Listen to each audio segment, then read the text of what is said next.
Hello, Bacho. Let's read the question. The question says an increase in blood flow of atria of the heart can cause the release of P. P can cause Q. Identify P and Q.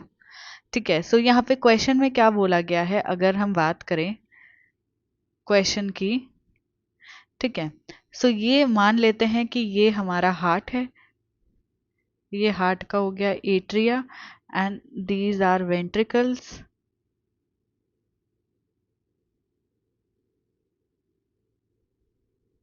ठीक है. ये हो गए. ये right atrium हो गया, ये left atrium हो गया. इस तरीके से ये राइट वेंट्रिकल हो गया और ये लेफ्ट वेंट्रिकल हो गया. अब एट्रिया के अंदर चाहे राइट हो चाहे लेफ्ट हो, राइट में सुपीरियर वेना केवा आता है और लेफ्ट में पल्मोनरी वेन आता है. ठीक है. सो जब ब्लड फ्लो जो है वो एट्रिया के अंदर इंक्रीज हो जाए, ब्लड फ्लो जो है वो क्या हो रखा है, इंक्रीज हो रखा है, तो एट्रिया क्या करता है, एक फैक्टर रिलीज करता है जिसको हम बोलते हैं ANF. ठीक है. इसका फुल फॉर्म क्या हो जाएगा, इसका फुल फॉर्म हो जाएगा एट्रियल एट्रियल नाट्रियूरेटिक फैक्टर. ठीक है. ANF हम जिसको कहते हैं, एट्रियल नाट्रियूरेटिक फैक्टर. अब ये एट्रियल नाट्रियूरेटिक फैक्टर क्या करेगा, ये फर्स्ट ऑफ ऑल एट्रिया से रिलीज होगा और वैजो डायलेशन करा देगा. ठीक है. वैजो डायलेशन करवा देगा क्योंकि यहाँ पे हमने कहा कि ब्लड वेसल जो एट्रिया तक आ रहा है वो ब्लड ज्यादा लेके आ रहा है, ब्लड फ्लो इंक्रीज है, तो एट्रिया ने ये रिलीज किया.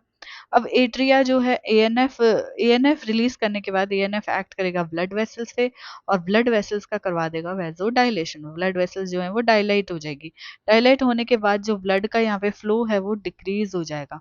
ब्लड फ्लो डिक्रीज हो जाएगा और अल्टीमेटली हमारा गोल यही था कि जो राइट एट्रियम है उसके पास ब्लड जो है वो थोड़ा डिक्रीज होके जाए, मतलब ब्लड फ्लो थोड़ा डिक्रीज होके जाए. ठीक है. सो एएनएफ क्या करवा देगा, वैजो डायलेशन करवा देगा. ठीक है. सो पी हमारा हो जाएगा ANF एंड क्यू हमारा हो जाएगा वैजो डायलेशन.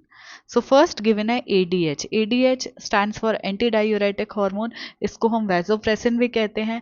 ये रिलीज होता है पोस्टीरियर पिट्यूटरी से. पोस्टीरियर पिट्यूटरी से रिलीज होता है. ये कब रिलीज होता है, जब हमारा ब्लड प्रेशर जो है वो कम है या ब्लड फ्लो जो है वो कम है. ये क्या करवाता है, ये बिल्कुल ऑपोजिट काम करेगा. ADH जो है वो ANF के बिल्कुल ऑपोजिट काम करेगा. ये क्या करवाएगा, ये मान लो कि ब्लड वेसल है, ये मान लो कि ये ब्लड वेसल है, ब्लड वेसल को कंस्ट्रिक्ट कर देगा. कंस्ट्रिक्ट करेगा मतलब हम किसी भी चीज को, जैसे आप पाइप से पानी निकालते हो, अगर उसके ऊपर आप कोई चीज जैसे आप उंगली रख दो अपनी, तो क्या होता है, एरिया कम हो जाता है. जैसे ही एरिया कम होगा प्रेशर ज्यादा हो जाएगा. सिमिलरली यहाँ पे जैसे ही वेसल्स जो है वो कॉन्स्ट्रिक्ट हो जाएंगी तो क्या हो जाएगा, प्रेशर ज्यादा हो जाएगा. तो ADH का काम होता है ब्लड प्रेशर को इंक्रीज करवाना, ANF का काम होता है ब्लड फ्लो को डिक्रीज करवाना. ठीक है. तो फर्स्ट ऑप्शन जो है यहाँ लिखा हुआ है P ADH होगा और वेजो डायलेशन करवाएगा, ये तो ऑप्शन ही पूरा इनकरेक्ट हो गया. सेकंड में क्या हुआ है, दिया हुआ है ANF होगा और वेजो डायलेशन करवाएगा, तो सेकंड ऑप्शन जो है हमारा करेक्ट जा रहा है. देन थर्ड में अगेन ADH दे दिया एंड वेजो कॉन्स्ट्रिक्शन दे दिया, ये इनकरेक्ट हो जाएगा. ANF के साथ वेजो कॉन्स्ट्रिक्शन दे दिया, ये भी इनकरेक्ट हो जाएगा. तो हमारा जो करेक्ट ऑप्शन है वो चला जाएगा ऑप्शन नंबर 2. इसका रेफरेंस आपको एनसीईआरटी में पेज नंबर 212 पे मिलेगा, न्यू एनसीईआरटी के अंदर. आई होप कि आपको क्वेश्चन अच्छे से समझ आ गया है.